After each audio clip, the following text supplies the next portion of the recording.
Rasa sedih sangat dirasakan oleh Celine Evangelista saat mengetahui sahabat tercintanya Vanessa Angel telah pergi untuk selamanya.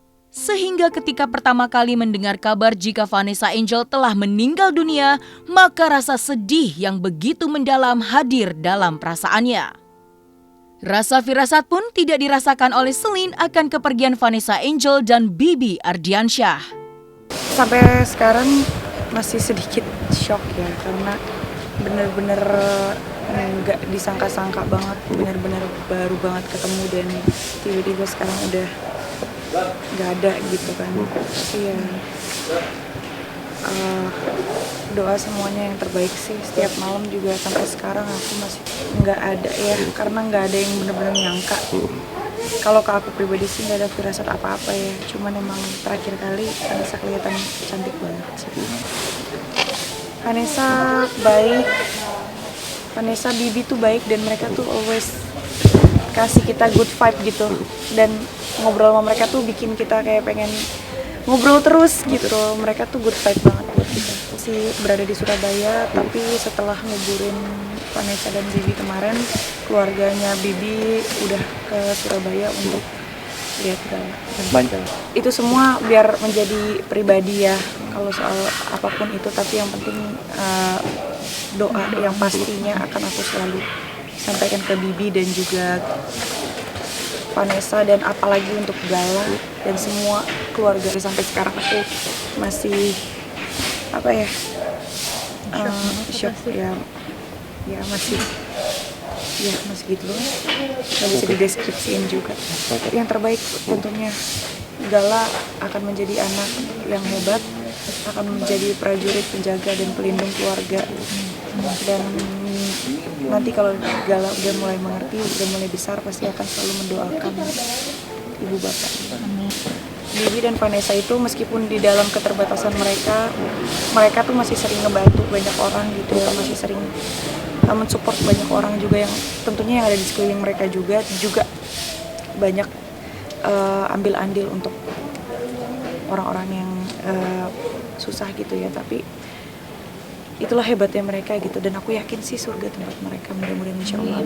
Masing-masing pribadi ya pernah ngajak ada, cuman itu untuk kegiatan sosial kan. Tapi kalau sedekah mereka masing-masing sih, biasanya mereka sedekah. Gini, takdir hidup seseorang itu kan semuanya di tangan Tuhan ya. Kita cuma bisa mengingat kalau kita ini cuma manusia dan hidup sementara di dunia ini. Jadi berbanyak berbuat baik dan amal kebaikan kita di dunia ini supaya kita siap untuk menemui ajal nantinya. Rasa terkejut dan tidak menyangka akan kepergian dari Vanessa Angel tak hanya dirasakan oleh Celine Evangelista, namun juga oleh Eko Patrio yang sangat shock dan terkejut dengan kepergian Vanessa Angel dan Bibi Ardiansyah untuk selamanya. Eko Patrio pun sudah sejak lama mengenal Vanessa Angel ketika Vanessa masih duduk di bangku SMP. Selain itu, Eko Patrio begitu kagum dengan perjuangan Vanessa Angel di awal-awal merintis dunia hiburan yang ingin menjadi artis, yaitu untuk membantu biaya pendidikan adiknya dan juga menjadi tulang punggung keluarga. Saya nggak percaya, sangat nggak percaya banget. Kecelakaan Vanessa Angel sama suaminya di tol Nganjuk, itu bilang tol Nganjuk, dek langsung, di Nganjuk, itu kan kampung halaman saya. Saya kalau lewat darat, saya selama COVID saya lewat darat terus, lewat darat tuh, Jakarta Nganjuk gitu lah. Kaget, masa iya ngapain dia ke sana gitu lah. Terus yang kedua, berharap, katanya ada yang lima orang gitu lah, yang meninggal 2. Yakin saya diri saya, ya Allah, jangan Vanessa Angel. Justru saya dapat laporan dari teman saya di Jawa Timur, Vanessa Angel terlebih dahulu, apalagi ada gambarnya. Astagfirullah, merinding. Itu serius, itu enggak. Ya udah, ini sampai ngepost berkali-kali loh di media sosial saya tuh, yang nggak sadar tuh ngepost lagi, sampai bikin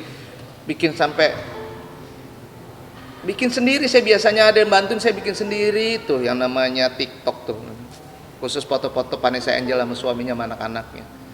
sambil udahlah. Ya, yang pertama turut berduka cita yang sedalam-dalamnya buat Vanessa dan juga buat suami Bibi. Semoga amal ibadahnya diterima oleh Allah Subhanahu wa taala dan keluarga yang ditinggalkan tentunya diberikan ketabahan. Kalau bicara Vanessa Angel, saya ketemu dia bukan setahun 2 tahun gitu ya. Bahkan dia juga saya jadi kalau ngomong tentang dia tuh saya anggap anak, saya anggap adik gitu ya. Karena dari SMP kelas 2 dia tuh udah ketemu saya. Artinya dia tuh, saya masih ingat kata-kata dia, Mas, gimana sih caranya saya bisa dapat duit? Gimana caranya saya supaya jadi artis? Terus dia bilang, saya bukan mau ngetop, dia bilang gitu. Nah terus mau ngapain? Saya pengen ngebiayain adik saya sekolah. Gila, pertama kali anak umur 15-16 tahun gitu ya, yang kepikiran adalah bukan untuk dirinya, bukan kepikiran untuk jadi artis ngetop dan sebagainya, tapi kepikiran adalah bagaimana caranya jadi tulang punggung keluarga gitu kan. Ya dari situ saya ngobrol, loh terus gimana ibu bapak? Terus dia bilang ibu udah meninggal lama karena waktu itu bla bla bla bla. Terus ya bapak juga kerjanya lagi nggak bagus dan sebagainya. Saya melihat ini anak baik gitu ya. Ini udah